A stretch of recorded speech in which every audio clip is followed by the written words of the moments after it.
Zoe. My name is Matthew Cook, and this is How to Fire a Cop and Change Everything.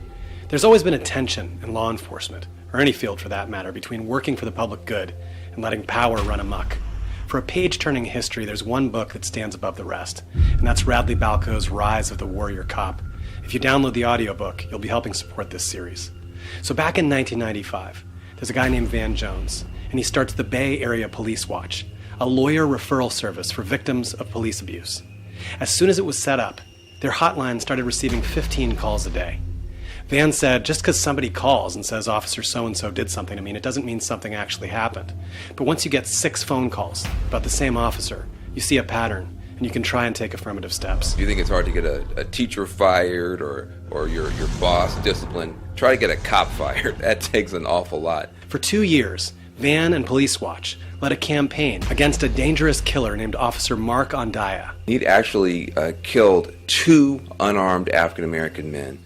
Jerry Stansel, who he shot. Jerry Stansel suffered from a mental illness. He was walking across the street. And the police officer goes over to him, starts a fight, starts losing the fight, shoots the guy, reloads, shoots him again, including once in the head. A few years later, Officer Ondaya kills another unarmed man. Aaron Williams, who he beat and stomped and pepper sprayed to death. This guy had 5 lawsuits against him, 27 formal complaints against him, but he was still on the police force. Oftentimes when we put the truth in front of any part of our criminal justice system, it's not enough. We have to bring the facts to the people. And that's what Van Jones and his partners did. We discovered that the police commission met every Wednesday night.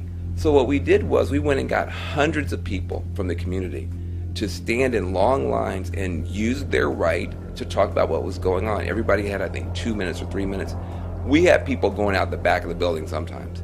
And we had young people doing poetry, expressing themselves for the first time. And ultimately, 4 out of 5 of the police commissioners just quit.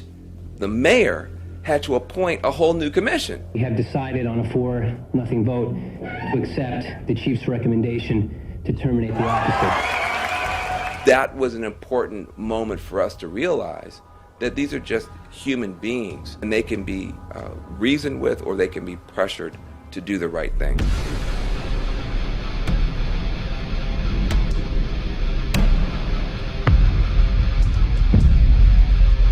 Since that time, Van Jones won a Human Rights Award. He stopped a super jail for juveniles. He wrote a best-selling book on revitalizing our economy with new energy and served as a White House advisor. Most recently, he's created Cut 50, a national bipartisan effort to safely reduce our prison population by 50% over the next 10 years, which is an appropriate response, the minimum response that we should take. We have a massive human rights catastrophe. Some of these people doing 30 years for nonviolent drug offenses, you get 25 years for shooting a cop. That's a human rights disaster. And what Van Jones and the community did in San Francisco, we can do on a national level. There is a bill right now in Congress called the Safe Justice Act. The Safe Justice Act bill, if it became a law, would roll back mandatory minimums, increase incentives for rehabilitation, and expand release programs for elderly prisoners so harmless men and women don't spend their dying days behind bars. And so if you believe in liberty and justice for all, if you're a Democrat or a Republican, you gotta stand together on this. If we get 1 million people to sign this thing, we'll have one of the biggest citizen coalitions for reforming criminal justice in history. To lead means to go first, but often the leaders are afraid to go first. They need to see the people go first. Let's change lives, bring families back together, reunite children, fathers, mothers, and grandparents with just a few clicks and keystrokes.